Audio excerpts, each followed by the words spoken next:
You're listening to Real Radio, the nationally trusted name in real estate investing. We dig deep to discover investors' why in real estate. If you want to skip all the BS and get in investors' heads, you're in the right spot. Be one of the thousands to check out realradio.com.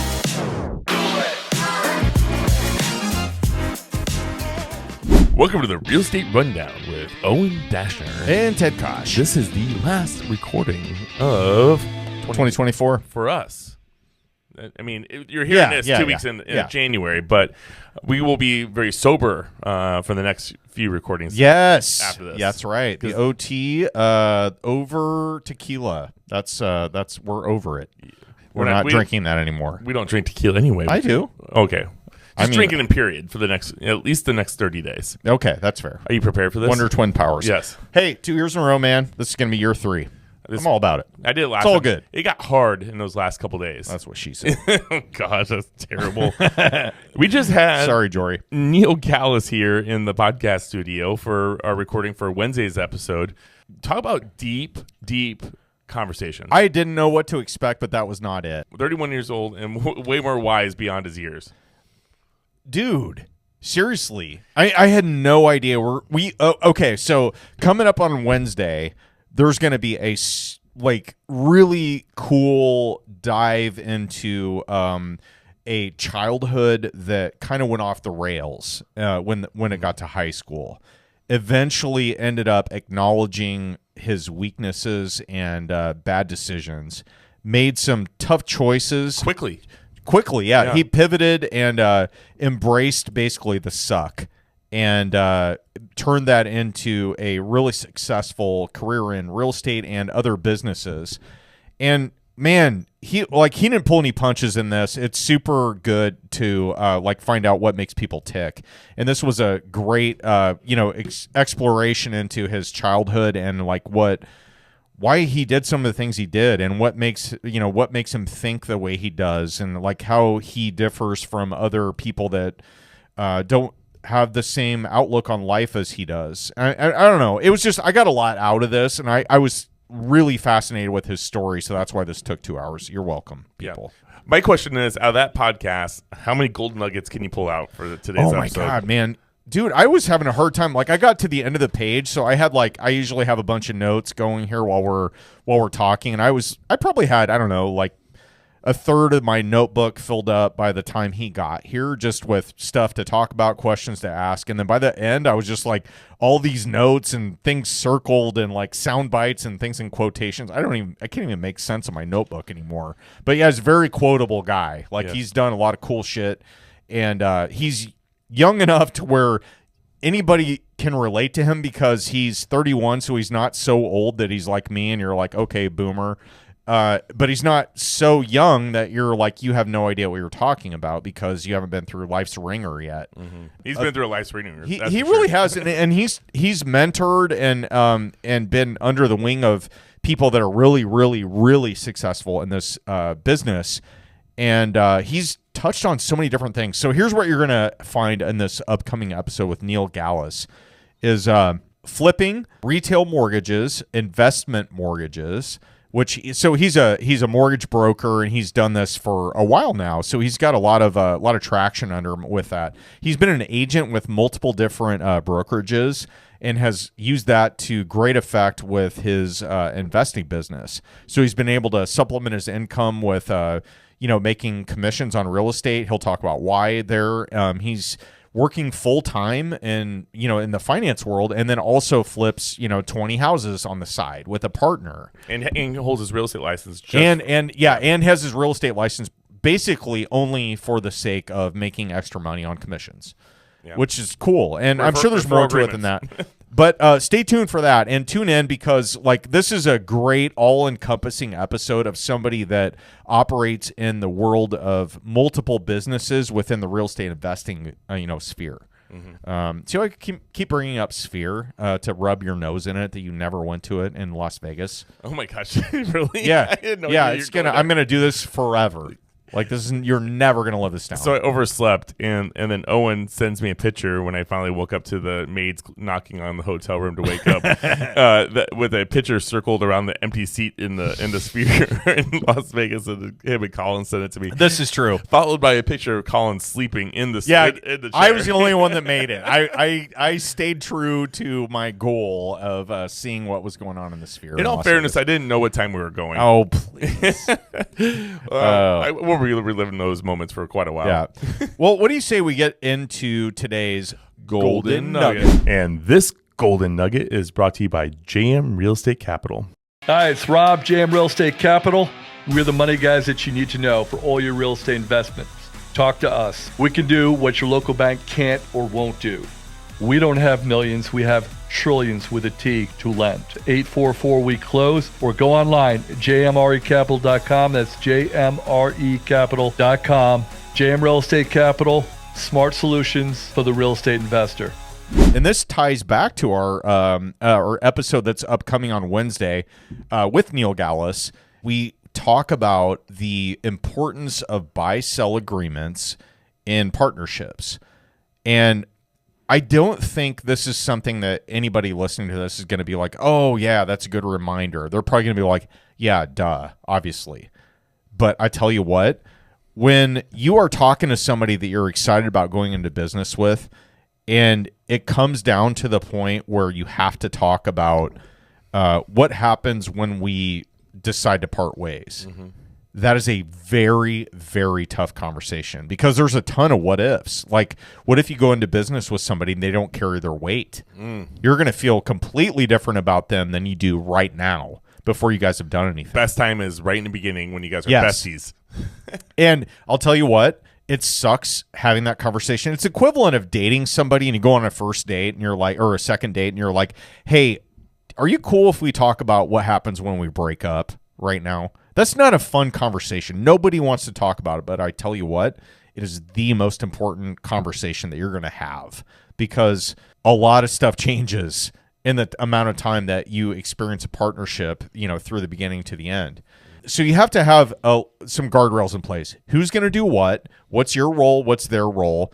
Who has financial responsibility? Who has the business operations responsibility? Who does bookkeeping? All the stuff that it takes to keep a business on the rails. But equally as important is, what if you guys decide for whatever reason to part ways? Who gets the website? Who owns the revenue that's left behind from the business that you're generating? What if you have a remodeling business and then you decide to part ways with somebody and then all of a sudden you get leads that come in? Who owns those? This will all factor down how good your lawyer is for how many questions they have. Yeah. So here's where I'm going with this is it's important to involve. And listen, if you're going to start a business with somebody and you say, let's save some money and not go to an attorney, guess what? Your business is going to fail. Like I'm going to put my stamp on this. Like 99% of people that skip the lawyer part of it are going to fail. I'm going through this process right now, and literally as we sit here, my attorney called me to have the conversation about the splitting of the business. Now, a buy-sell agreement in theory, or a big picture here, is just basically like what's going to happen when you guys dissolve the business. You have a partner or partners. Who's going to get what? Who's going to have to do what when you unwind it? And what doesn't happen a lot of times is a discussion around what's going to happen if somebody dies in the business. I dealt with this in the past business. Yeah. So here's what I'm saying. If you're going to get into a business with a partner, get a lawyer involved, draw up a buy-sell agreement, and also as a part of that, if there's going to be a buyout stipulation in there. So if you're going to buy your partner out and get the whole business as a result of them either deciding to leave or they have to leave, then get that in writing, a buy-sell agreement. And a lot of times you need to fund that deal, right? So you may not have the amount of money laying around that it takes to buy them out. So you need to have a mechanism in place to fund it. Now, what happens if you die or your partner dies or partners die? You need to have a plan for that too. So a lot of times they're going to advise you to get a life insurance policy that will fund the buyout of your share of the business, right? So you have a policy on you, whereas if you die, your partners in the business are beneficiaries, and then you are then bought out of that because your surviving beneficiaries will be the recipients of the money. So now you're effectively bought out of the business, and you can receive a windfall as a result of it. You got to paper this with a lawyer, get an insurance agent involved when it comes to funding it with life insurance. There's a lot of moving parts here. Yeah. My point is, if you're forming a business and it's not just like me and you are going to start, going out and selling baseball cards at a small scale. That's one thing if you're doing it with a friend. But if you're going to make this into a legit business, get a lawyer involved, get an insurance agent involved, get your buy-sell buttoned up. I can imagine what the life policy costs on you at your age. Actually, I'm glad you brought that up because it's not just age. So a life insurance policy is based on a mortality table. And I used to sell life insurance, so I know a bit about this. And they basically look at the population. They say, okay, when do most people die? They're men. When do most people die? They're women. 72 for men? No, I don't know what it is currently. It used to be women would live to the age of 84 on average, and men were 80. And that's not worldwide. That was in the United States or vice versa. It's been, like I said, it's been several years. But there's a mortality table that all people that are in underwriting and insurance companies are involved in. There's actuarial tables that gets really into the science of life expectancy based on different habits and things. So if you go skydiving, your risk on life insurance is going to go way up.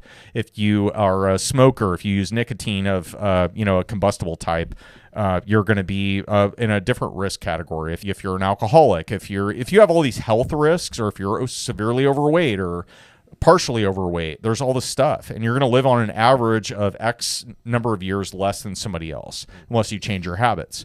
All of that translates into more cost out of your pocket. So if you're going to go get a life insurance policy, the best time you can do it is right now, because next year it's going to be worse. And the year after that, it's going to be worse for amount of money it's going to cost you for coverage. And if you had any major illnesses or cancer or anything like that. I had cancer. So I was selling life insurance when I was about 25 years old. The first policy that I issued was to myself. And I got a $100,000 life insurance policy, and I overfunded it. It was at the time, it was called a variable life policy.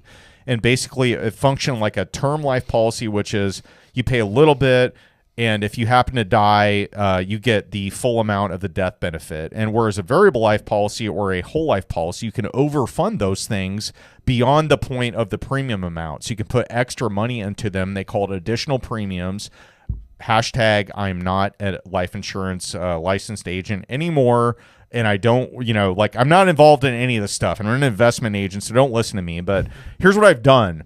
I bought a life insurance policy early on, actually a couple of them, and to the tune of, several $100,000. And the money extra that I'm putting in goes towards it's pegged to variable, policy. So it's pegged to an investment vehicle. So it could be a whole life policy where it's basically bundled together more like a dividend structure. So it has a cash value? Yes. It has cash value, and that builds up. And if you overload it, you can really juice your returns on that, right? And you can actually use that at some point to borrow against, now, which I've done multiple times. You borrow money out of your whole life or variable life policy, and you could buy real estate with it or whatever else you need. And then you pay that money back, and you still make interest on the money that was supposed to be in there, but you've now borrowed. Anyway, very complicated. Talk to an insurance professional, attorney, all that stuff. But there's a lot to this. Don't sleep on buy-sell agreements because it's the most important part of your business partnership that you're going to enter into. Also, if you're a person that's going to a questionable partnership, you can take on signing rights, and it works good if you're the person with the signing rights. But on the other side of it, if you're not, then they can make it so, hey, that partnership's not going where it needs to go, and the person with the signing rights can pretty much do what they want, and they can sign you off, they can pay you or not pay you. They hold the pen. This is kind of like a power of attorney. Yeah. So just kind of lots of things you can go. Definitely talk to your attorney. Do not trust us on this. And I know, like I said, Matt Spiker's calling me right now to talk. So. Oh boy. Okay. So one other couple of things that I wanted to bring up today, Ted, is did you notice that the FinCEN beneficial ownership interest thing where you have to go out and register your LLC or corporation, let the government know that all of the partners in that business are who they are, what you own out of it, all that. Did you see that it got nullified? Yep. Well, the government's coming back, and they're still fighting it, and we still might have to do it. We just don't know yet. No, we do know. Oh. It's January 13th. Oh, so so you do. It got kicked. Oh, it did. I didn't know that. The part. stay in the legislation by the Texas court got basically nullified, and they said, okay, yeah, that's cute. Now it's January 13th of 2025. So as it sits right now, you are still required to register an LLC that you own at least 25. When did that happen? This happened 2 days ago. Okay. Yeah. So as we're recording now. Yeah. So this is hot off the press. So if you own 25% or more of an LLC or corporation, you are required by law federally to register the ownership info on that, and the beneficial BOI is what it stands for. Google FinCEN BOI, and there'll be a million things about it. I'm surprised it hasn't been in everybody's newsreel by now. This is the first I've heard about that part. So when you're picking up this episode, this is going to be on Monday, so you'll have probably 2 weeks to take care of this. So jump on this. Don't sleep on it. There's stiff fines. They'll have days. Yeah, it's going to be, coming up on it. So I'm hoping they're going to do another stay because I'm a total procrastinator, and I'll probably do this on January 13th. But anyway, so that's how things sit right now. So this episode is airing on January 6th. So you got 1 week, people. Yeah, you got very little time. Yep. But yeah, what else you got on your list there?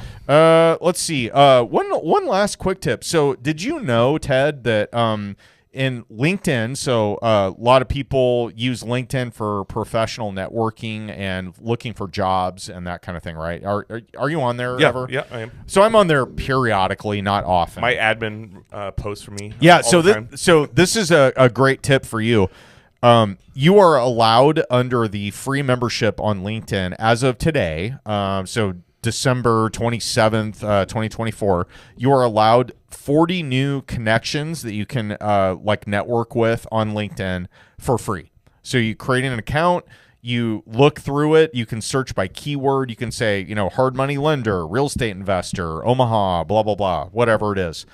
And all the people that pop up, if you like their profile and you think they're going to be a good addition to your network, you can connect with them up to 40 times, different people, up to 40 of them for a free account. And that's per week. So you can do 120 of those per month. You do the math, over a year, you're going to have, 40 per week. So we got 120 a month. So 1,440 new connections you're going to have at the end of the year. You're welcome. Okay, so what was that limit currently or before? I don't know what it was before, but right now I'm telling you, if you log on to LinkedIn and that's your profile, 40 a week, multiply that times 52. Yeah, there you go. I thought you were about to tell me that you had to pay to get more than that. You do? Okay. Well, you can, yeah. And you can get unlimited, and there's certainly beefed up models of that. So you subscription. used to be unlimited, right? Well, maybe. No. I mean, there's always been guardrails on that. Is there? Yeah. I got at least 3,000 or 4,000 people on there. You sure about that? I thought now I might have to double check and find out. But yeah, that's my admin. That's his job. Well, the point is on this, if you're looking for something in your business like a private lender, hard money, if you're looking for other real estate investors in different markets, use LinkedIn. It's the low-hanging fruit of networking in the business world. Look out there. These people that are putting their info out there want to talk to you. Generally, and granted, 3/4 of them are annoying and they want to sell you something, but there might be, a small percentage that are willing to do business with you. What do you got? Ted's been frantically pulling up his LinkedIn profile. How many connections? It says 500 plus, 3,587. Okay, that's not quite what you said, but what did I say? You said 4,000. Oh, well, okay. Yeah.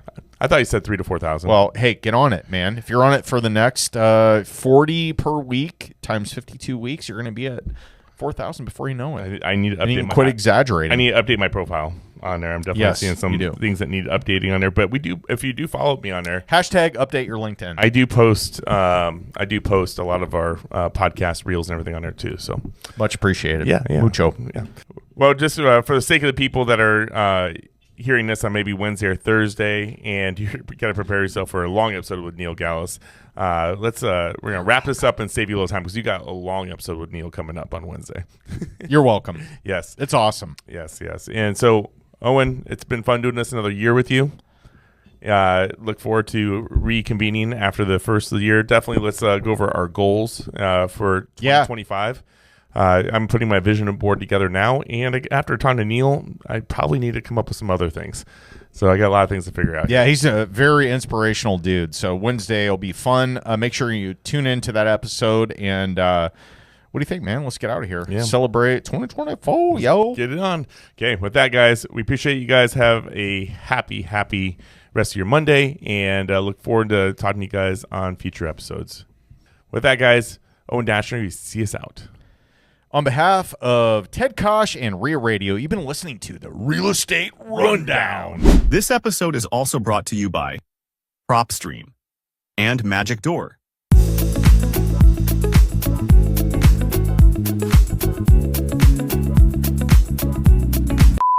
Welcome to Real Estate Rundown with Owen. Ted 172. Niner. Go ahead.